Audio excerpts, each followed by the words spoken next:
Okay, Bismillahir Rahmanir Rahim. Alhamdulillahi Rabbil Alameen. Wassalatu wassalamu ala Sayyidil Anbiya'i wal Mursaleen. Allahumma alimna ma yanfa'una wanfa'na bima tu'allimuna wa zidna bi fadlika ilman wa ta'liman innaka ala kulli shay'in qadir. Okay.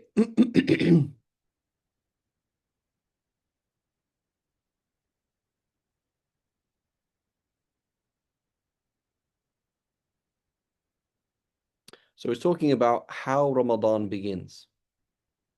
Okay, how Ramadan begins. So it mentions that Ramadan begins by getting to the 31st day of Sha'ban or by seeing the new moon. Okay, so now when we say it's Ramadan, when you say it's Ramadan, the thubut of Ramadan, the thubut is on two levels. Okay, is on the level of al-umum wa on the level of al-khusus. Okay, so let's find out what this means first. Ala sabil al-umum. So it says وَأَمَّا ثُبُوتُهُ عَلَى الْخُصُوصِ. What does it mean that it is Ramadan for you? Right? What does that mean? He says وَأَمَّا ثُبُوتُهُ عَلَى الْخُصُوصِ فَعَلَى مَنْ رَآهُ وَلَوْ فَاسِقًا. Such as, for example, you saw the moon. So you personally saw the new moon. Okay? وَلَوْ فَاسِقًا. Even if you're morally corrupt, you don't pray, right? You're not religious, but you saw the new moon yourself.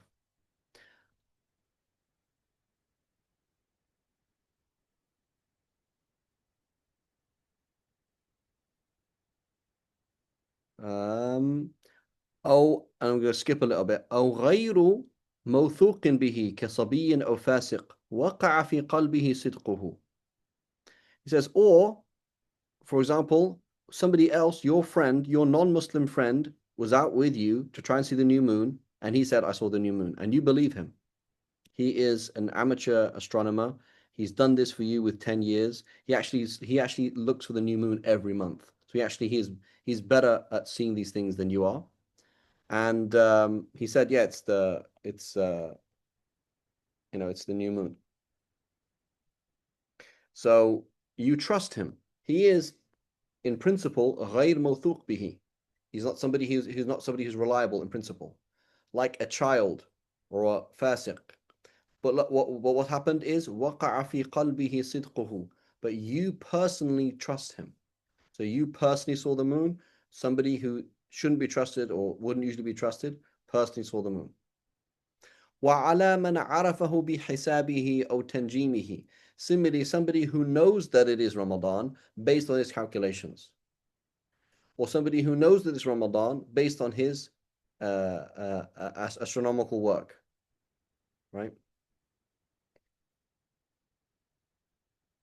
وعلى من أخبراه ممن اعتقد صدقهما. Similarly, somebody who did his astronomical homework, or somebody who did the calculations and then informed you and you believed them,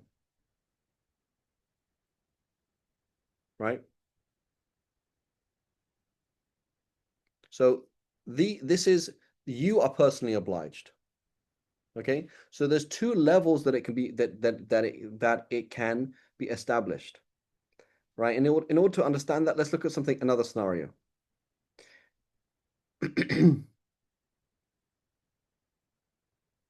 You have four friends who are all corrupt.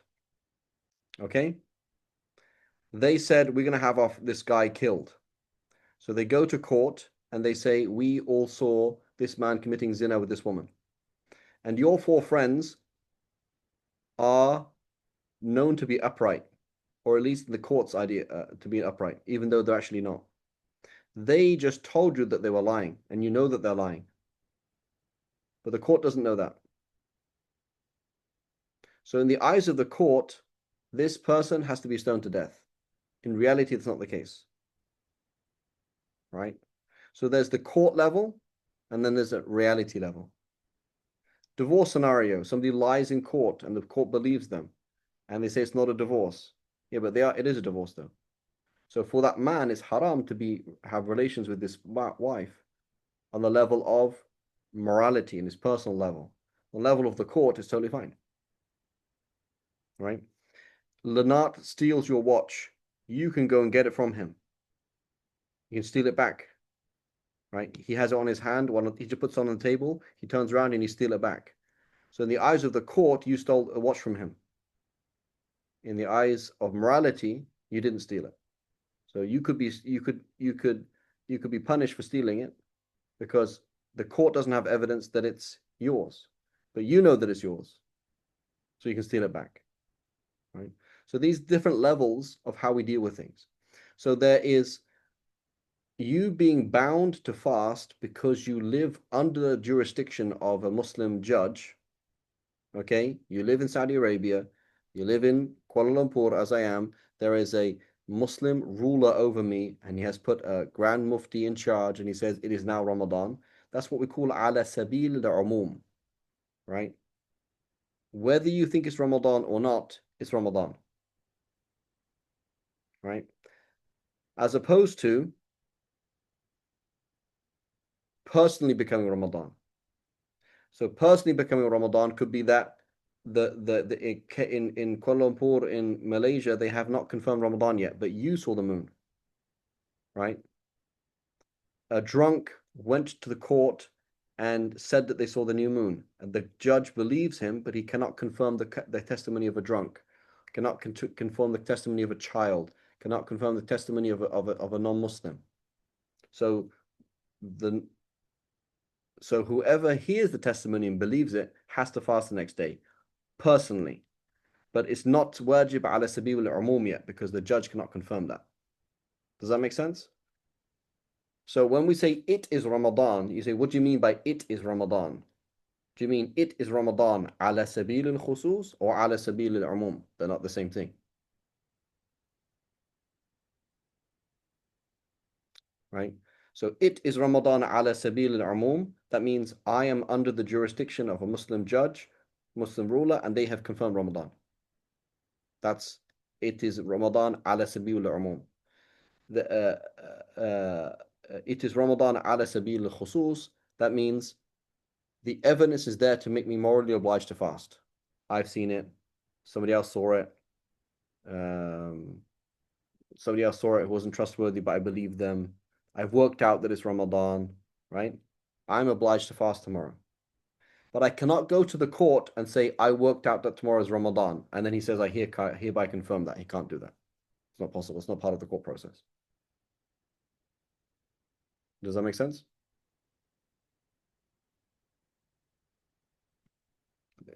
Go ahead, Talib. So when the Islamic Authority announces that Ramadan was established, it would be basically haram for me not to follow it. Unless But unless it's categorically wrong, unless there's no way that could be true whatsoever. like how? For example, it's right now. Okay. Right? They just said, "Oh, by the way, it's Ramadan." Like, what are you talking about? Right? It's impossible. Would it be possible to, okay, let's say someone cites, okay, the authorities have declared today to be Ramadan, and this is the potential first day, but it might have been tomorrow. But my calculating guy says it's tomorrow. I might still go against the authority by personally trusting the calculating guy, right? Yeah. So here, there's two different issues. So according to Ibn Hajar, so he says basically a testimony is only valid if it is jaiz, aqlan, wa adatan, wa shar'an. Right? So you testify to something that is logically possible, that is practically possible, and that is scripturally possible. Right? So I tested. I saw, for example, I saw Sayyidina Isa, and Sayyidina Isa said there's no such thing as Jannah. Right? That's not scripturally possible. That's just wrong. Right? We're not going to interest in that. Or aqlan, I saw a square circle. That doesn't exist. Or adatan, right? Adatan meaning scientifically, that's impossible. What you just saw does not exist. Right? So therefore, it's not a real thing. right? We don't, we so and so, for example, this, I saw this person kill this so and so. That's impossible because he was in a different country at that time. Here is a camera seeing him walking in an airport at the time of the murder in another place. So that's impossible. You didn't see him, right? So you said, no, I saw him killing him. So no, well, there's a camera. Here's this 4 cameras from different angles or seeing him walking in an airport that's in a different place at the time of the murder. So when the person you saw, the testimony you're giving is wrong. Because adatan, it's not possible for somebody to be in another country while the murder is happening. He can't murder somebody in one country while being in another country. That doesn't happen. Right? So what is a miracle? Yeah, that's fine. Let it be a miracle. Like, I'm not interested in miracles. Right? If that's a miracle, Allah subhanahu wa ta'ala will deal with it. Right?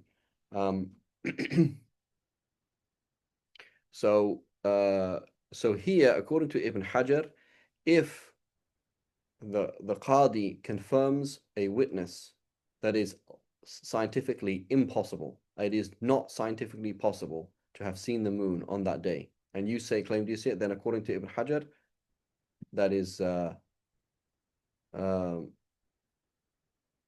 right, that's not that we're going to reject it. According to Imam Ramli, you accept it.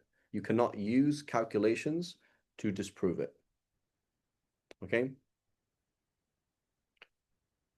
Does that make sense? So Ibn Hajar says you can use categorical, meaning all astronomers agree that it is impossible to see the moon. What you saw was not the moon, right? Imam Ramli says no. Now, some modern scholars like Sheikh Hassan Hito, they say, listen, that discussion between Ibn Hajar and Ramli was assuming the probabilistic nature of astronomy back then. It wasn't perfect. Now it is qata'i. So now it's not the same discussion. So now the fatwa is the fatwa of Ibn Hajar, that if it's impossible, it is impossible. Khalas. That's what, for example, the fatwa department from Jordan said last year, right? Saudi went one way, and Jordan did not agree with Saudi, and they said that is scientifically impossible. That is not a valid testimony. You cannot enforce people to fast Ramadan with a testimony that is scientifically impossible, right? Allahu a'lam. So it's possible to argue that what Saudi did last year was valid, according to Imam Ramli. It's also possible to argue that no, Imam Ramli was talking about something different. And today, if it's scientifically impossible, that means you didn't see it. You saw something else. Does that make sense? As opposed to, what do you mean saw it? Do you mean saw it with this kind of eye, with the telescope, or with this, or with that? And there's debate. Okay, an issue, whenever there's an issue of debate and the Hakim says it's Ramadan, khalas, it's Ramadan. حكم الحاكم يرفع الخلاف. That's the whole point. The Hakim says it's Ramadan, khalas. As long as he's not wrong, then he's right. Does that make sense? As long as he's not definitely wrong, then he's right.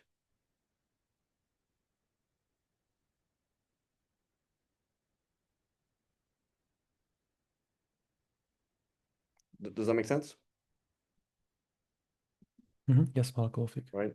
So what this means then is that in a Muslim country, you could be obliged to fast before the fast,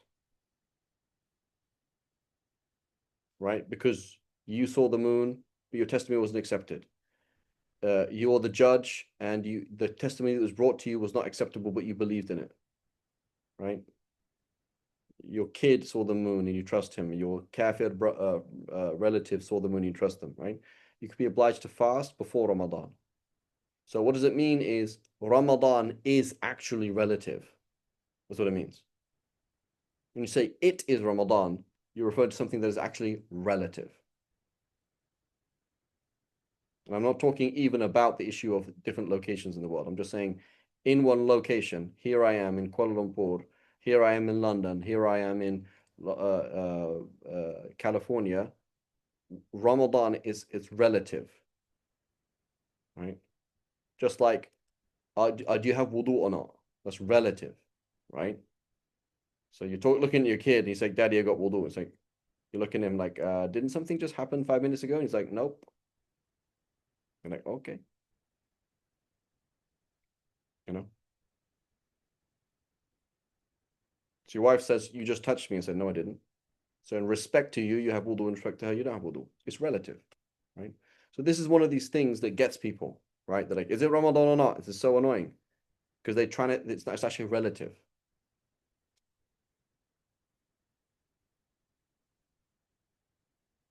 Okay? So it's less relative in a Muslim country because you have this ala sabil al-umum. You can have this thing where it's all done, right? But if you're not in a Muslim country, then it's always relative. It can be Ramadan for me, not Ramadan for you. End of story. Right? And that's just how it is. Just like the Qibla is relative. Right? In respect to me, this is the Qibla. In respect to you, that's the Qibla. Okay, great. In respect to me, I have wudu. In respect to you, I don't have wudu. That's it. That's just the nature of it.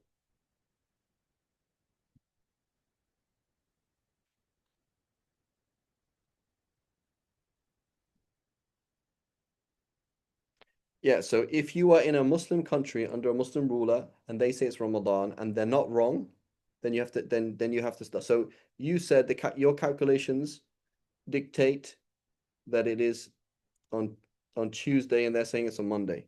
As long as they're not wrong, then they're right. Like as long as it's not categorically wrong, then they're right.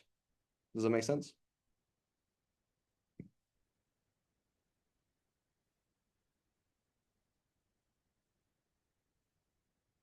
Okay. Just give me one moment, please.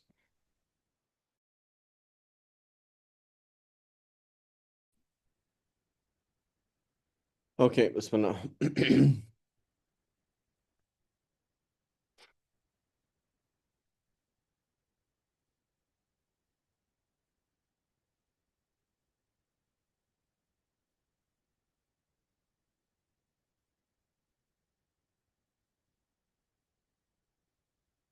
Okay. That makes sense? So now now we're gonna say um what if it's what if your friend saw your friend in Morocco saw the new moon, okay, and told you, and you live in New York, or if or you live in Tajikistan. So they saw it in Morocco and you live in Tajikistan. They saw it in Morocco and you live in New York. Or it was established, okay? It was established in Morocco, they've announced it. So these are two different things. One is announcing it, the other one is seeing it, right? They've announced it in Ramadan. They've announced it in Morocco, and you live in New York, and you right? So we say, وَإِذَا رُؤِيَ الْهِلَالُ بِبَلَدٍ لَزِمَ مَنْ وَافَقَ مَطْلَعُهُمْ مَطْلَعَهُ. Right? So it says, when it's seen in one place, then anybody who has the same place of rising, then you also have to fast.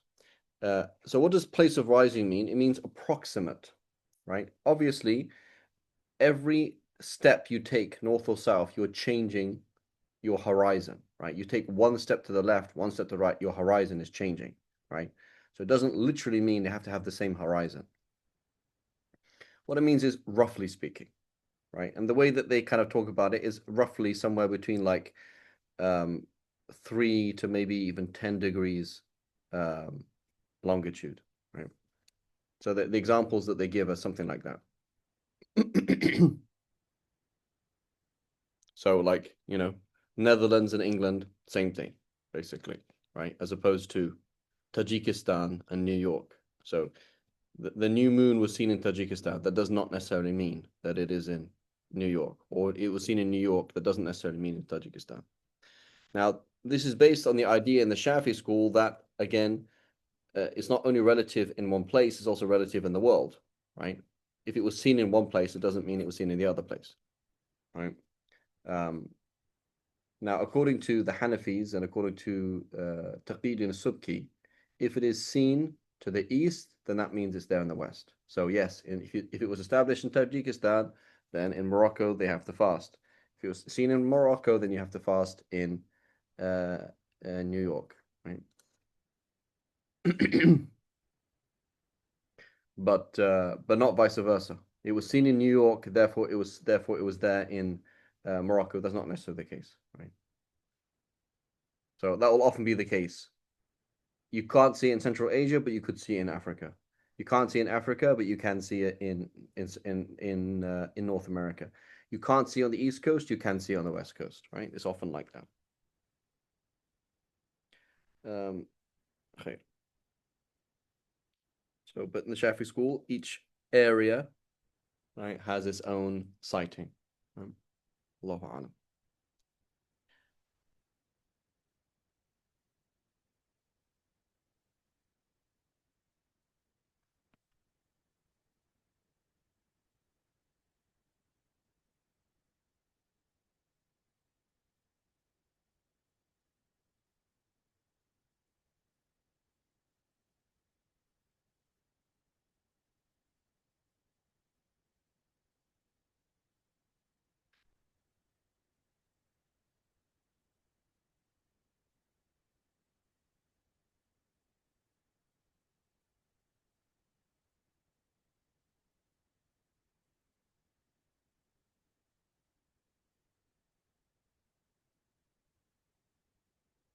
Okay. So then he says, وَلِصِحَّةِ الصَّوْمِ شُرُوطٌ, right? What conditions of the validity of the fast? Al-awwal an-niyya.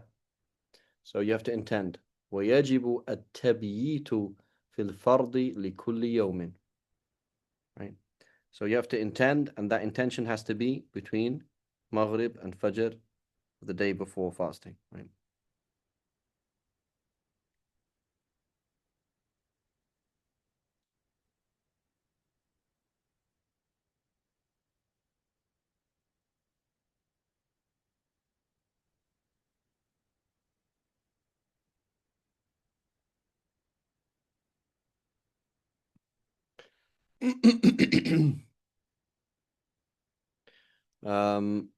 خير.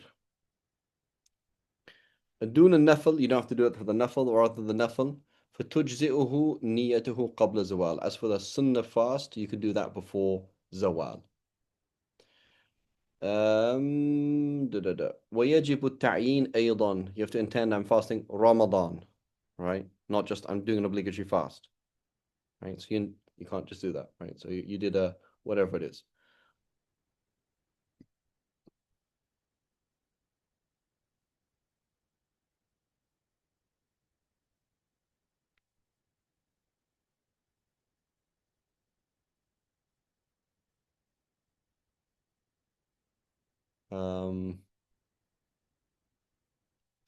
Then he says here لكن اعتمد حاجيم في غير التحفة وميم را والخطيب وغيرهم أن الصوم في الأيام المؤكد صومها منصرف عليها وإن نوى به غيرها. Right? So Ibn Hajar outside of the Tuhfa, Ibn Hajar and Ramli and Khatib and others, they said that if you fast on a Monday, then it counts as fasting on Monday, even if you didn't intend fasting on a Monday. So you're just fasting a Sunnah fast, but it counts as a Monday regardless. وَإِنَّ وَابِهِ غَيْرَهَا. Right? And قال الشرقي بل وإن نفاه. Right? Sharqawi added, building on, so Sharqawi is a Ramliist, he's Egyptian, right? He said, even if you intended, I'm not specific, I'm just fasting. And I know there's a special thing about fasting Mondays, but I'm not specifically fasting Mondays. Right? So, so he said, even if you intended to not specifically fast on Monday, just fasting in general, you did nafi of the khususiyya. You actually intentionally are not specifically doing this day. It's just I'm fasting on this day. It still counts. And he says, وفي الفتح, in Fath al-Jawad by Ibn Hajar says, أفتى جمع متأخرون بحصول ثواب عرفة وما بعده بوقوع صوم فرض فيها. Right? So he says many of the late scholars, they said that if you did a qada, for example, on Arafah, it would count as Arafah as well. وقال الإسنوي إنه إن لم ينوي التطوع حصل الفرض وإن نواها لم يحصل واحد منهما. Right? He mentions different things there. والله أعلم. Go ahead, Talib. When we say that those specific sunan are achieved, we don't mean the rewards, right? Because if you don't intend something, you can't benefit from it. So it's just a technical information, right? No, they are saying that it's specific. You get that specific reward. Yeah, Oh, that's interesting. that is interesting. Yeah. Barakallahu feek. Um,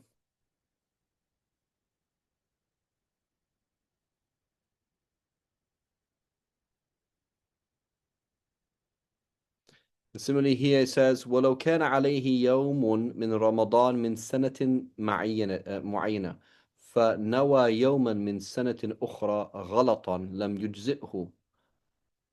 Right? So you specifically intended to make up the qada of the second day of Ramadan of 2024. Right? ولو كان عليه يوم من رمضان من سنة معينة, specific day. The Ramadan of 2024, the second day. فنوى يوما من سنة أخرى غلطا. You intended the fast of 2023, when in reality it wasn't 2023 that you missed the first day, it was 2024. لم يجزئه. So you did ta'yin, like you specifically meant this day, but right? So you don't have to do that. You don't have to do ta'yin. Right? You don't say specifically this day. But if you did specifically mention that day and it was wrong, it wouldn't count. It says, وَلَوْ كَانَ عَلَيْهِ قَضَاء أول رمضان فَنَوَى قَضَاء ثانيه لم يجزئه. Right? If you had to make up the first day of Ramadan, but you specifically intended the second day of Ramadan, it wouldn't count. Right? As opposed to tomorrow, I intend to fast tomorrow being Sunday. And it turns out it's not Sunday. That doesn't matter. Right?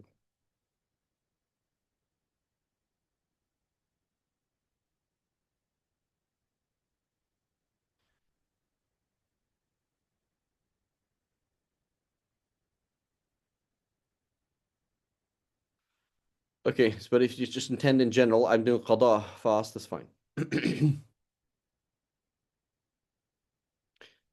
Okay, so it says ويجب التعيين أيضا. Right, are you doing Ramadan? Are you doing a vow? Are you doing kafara? Right?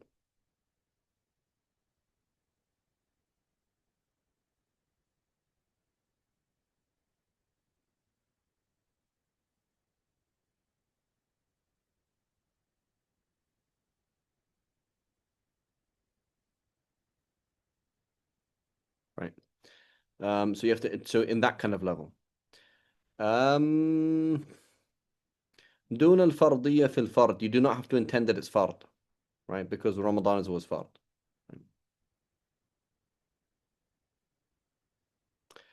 والثاني, the second thing then, so you have to intend. The second thing then is al-imsak عن الجماع عمدا. To avoid the following. Number one, intercourse intentionally.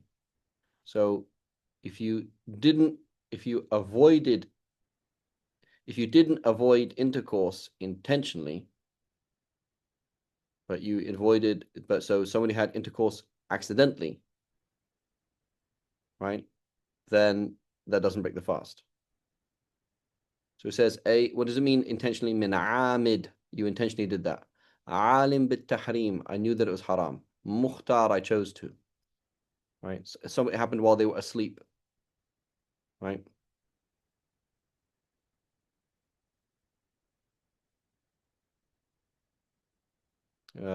So they had no idea. Right? They had no idea that you couldn't have intercourse while you're fasting. وعن الاستمناء, and ejaculation. أي بإخراج المني بغير جماع حراما كان أو حلالا, whether it was halal or haram, regardless. Right? So what it means is doing something that would normally result in that. Right? It says وَلَوْ حَكَّ ذَكَرَهُ لِنَحْوِ جَرَبٍ فَأَنْزَلْ لَمْ يُفْطِرْ. Right? So somebody has an itch on their private parts, and then they scratch their private parts, and then they ejaculated. لَمْ يُفْطِرْ, it doesn't break the fast. Why? وَإِنْ لَمْ يَعْلَمْ من عادتي الخروج بذلك. Right? On the condition that you don't know that wouldn't normally happen. So something that,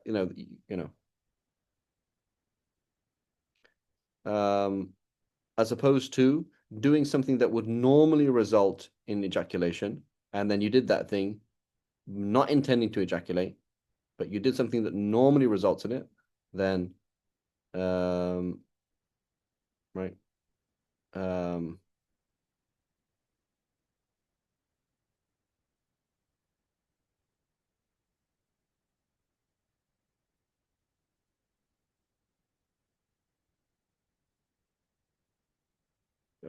then that breaks the fast. Okay, it says وحرم على صائم فرض لمس بنحو القبلة وإن حرك شهوته. Right, so it says it is haram for somebody who is fasting an obligatory fast to touch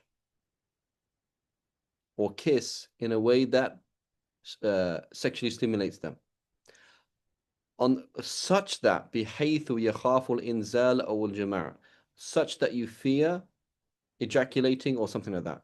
لا مجرد انتصاب ذكر وخروج مذي لكن يكره. Right, so doing something sexual while fasting, so it's not all haram, rather it's haram when it so doing something that normally results in ejaculating, and then ejaculating will break the fast. But so similarly, but doing something that is sexually stimulating, but would not normally result in ejaculation, that does not break the fast. And it is not even haram, but it is makruh. Okay, so touching with lust, when that doesn't usually result in intercourse, and when it doesn't usually result in ejaculation, then it is not haram, but it is makruh.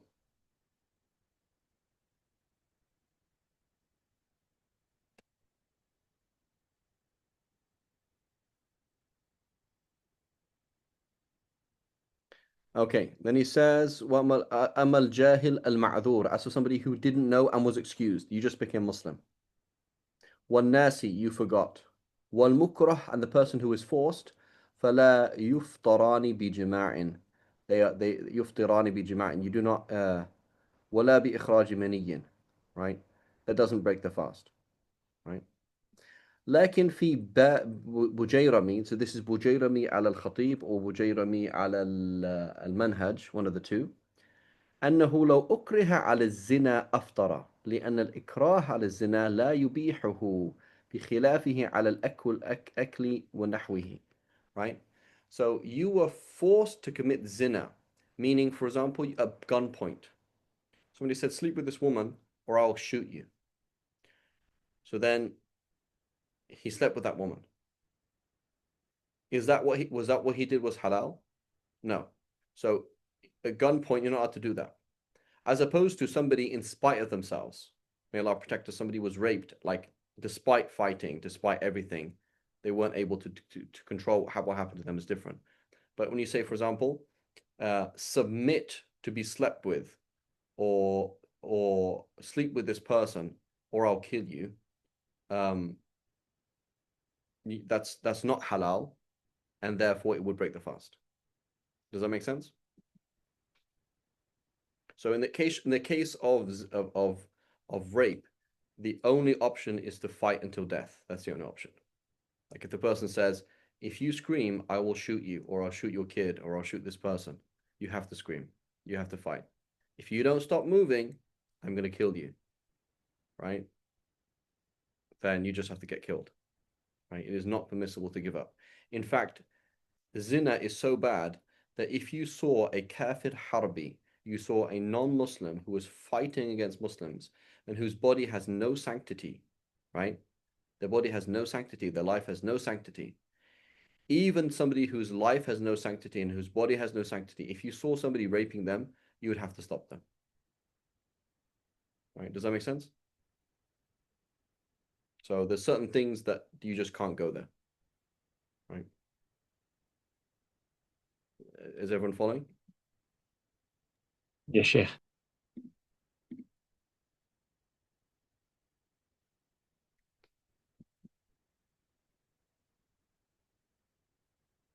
So Musa left. Who else left? Charles. Okay. Okay. The third thing then, وَالثالث الإمساك عن الاستقاءة, right? To not intentionally throw up, right? To hold yourself back from intentionally throwing up, right? فيفطر من استدعى القيء عامدا عالما بالصوم والتحريم مختارا, right? So somebody, they'll break the fast who makes themselves throw up intentionally, right? I mean, knowing that they're fasting and knowing that it's haram, and in doing so by choice, right?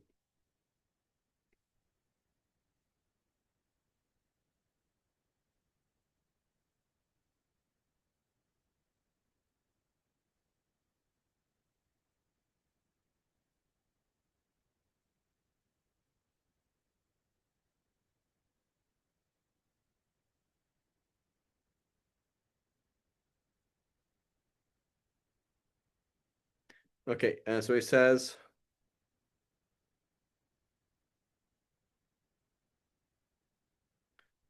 ولا يضر تقيؤه بغير اختياري, as opposed to throwing up unintentionally.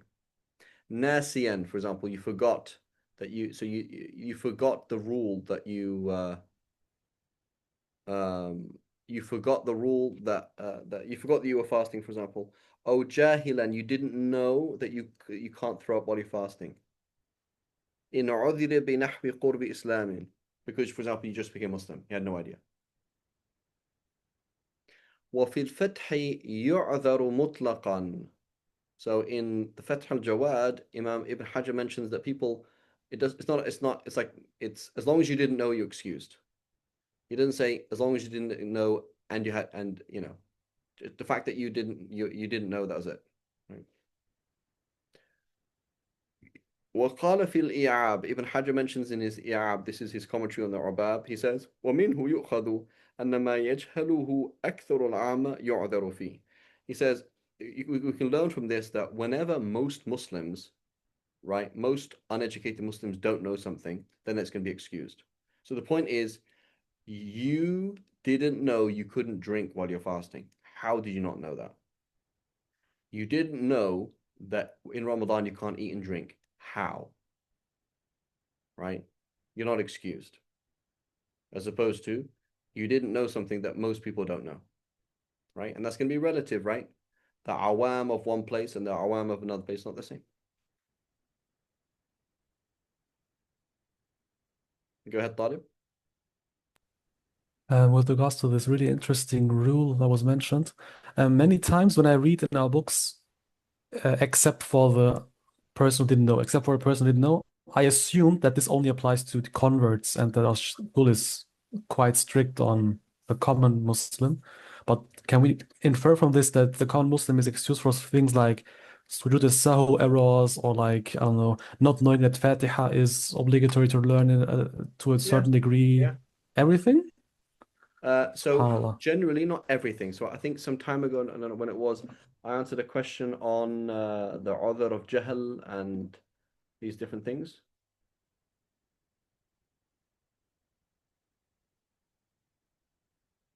Um,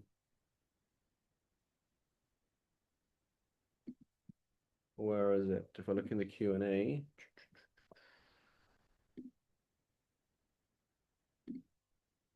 أشبه.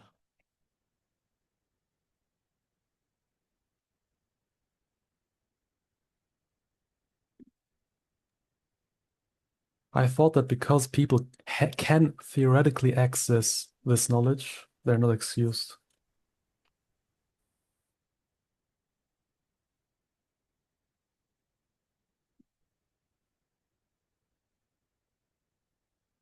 Yeah, I'm going to forward this right now. You can have a look at this. So it's a bit more subtle than that. So assuming we're talking about things that are forbidden and not things that are commanded. Okay? Assuming we're talking about things that are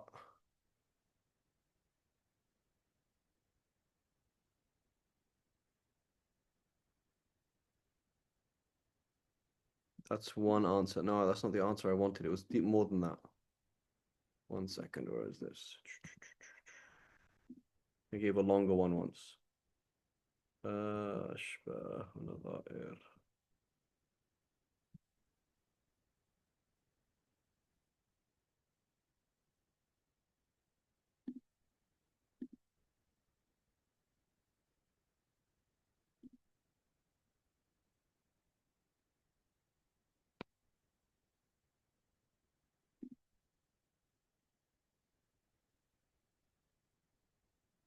Hmm.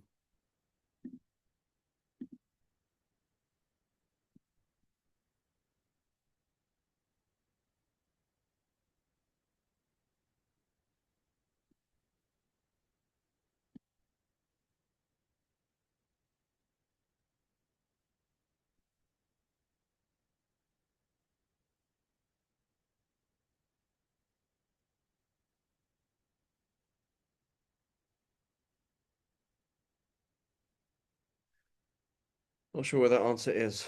Trying to spawn. That's why I need to try and organize my answers properly. Um, the one I shared, I don't think is the full answer. I think I just copied something.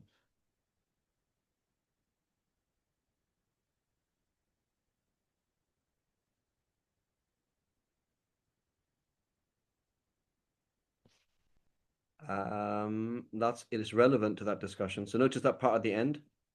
Can you see the end of that answer? It says, as far as what is one is expected to know, it all varies depending on how obvious the matter is. Sometimes even a Muslim who grew up around scholars might be excused for not knowing something. Right? That does actually happen. Let's show Kareem an example like that. Um, where is this thing?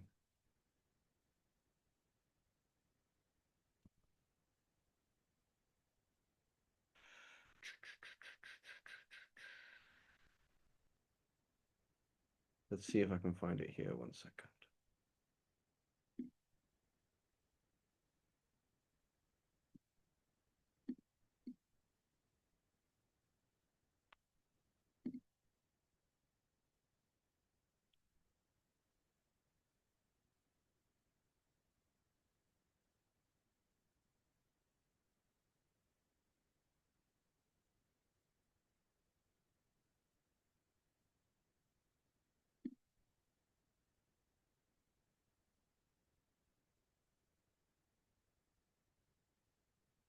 Are forced.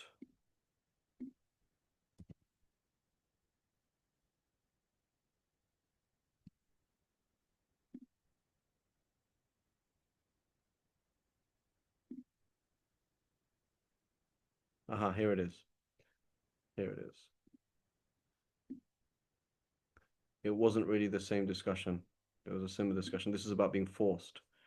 When is forcing the same as ignorance and forgetfulness?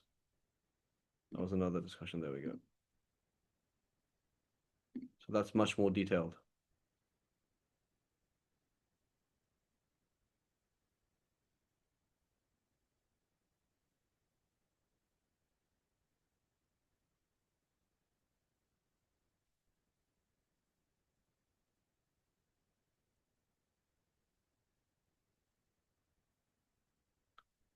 That's something else.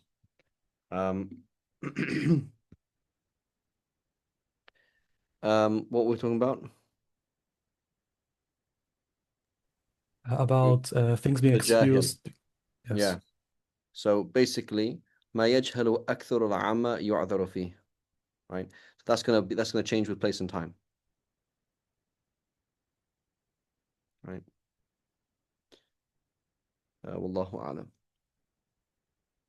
And also, it's important to understand that there in the past, yes, there was more reason to be ignorant than now. So imagine you live 20 hours from the closest city. So you're Muslim, but you live 20 hours away from the closest city, right? So how often do you even go there? You go there once every 2 years, right? So you spent like 2 weeks of your life around the rest of society. And besides that, you've spent basically most of your life just around your brothers and sisters and your dad and mom, you know? So that's like that was the world for most of humankind, right? Like so now it's like, well, everyone's on the internet. So like, it's a totally different kind of world. So somebody like ask AI, like, can I drink while Ramadan's? Like, there we go. How did you not know that? Like we all using Google search all the time. And you had a place where there was electricity and flowing water and how do you not know that, right? So it's not an issue like does that make sense? So this is quite likely that less would be excused now for many people than in the past.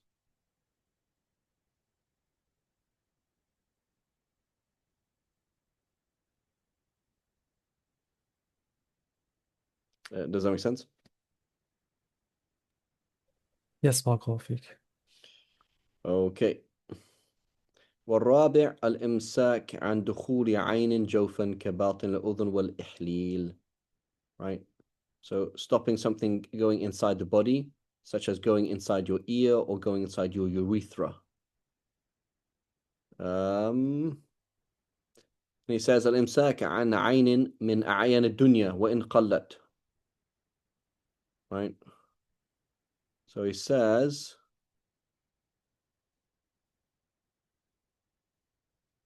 has to be of أعيان الدنيا.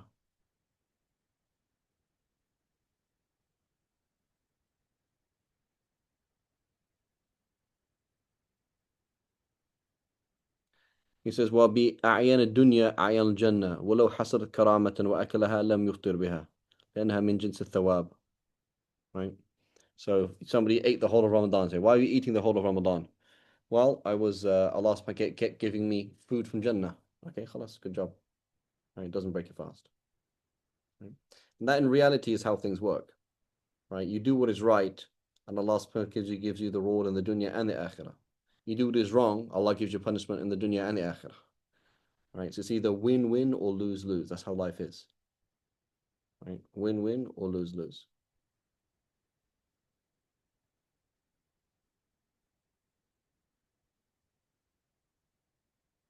Inshallah. So we'll come back to this inshallah next week. وصلى الله على سيدنا محمد وعلى آله وصحبه وسلم.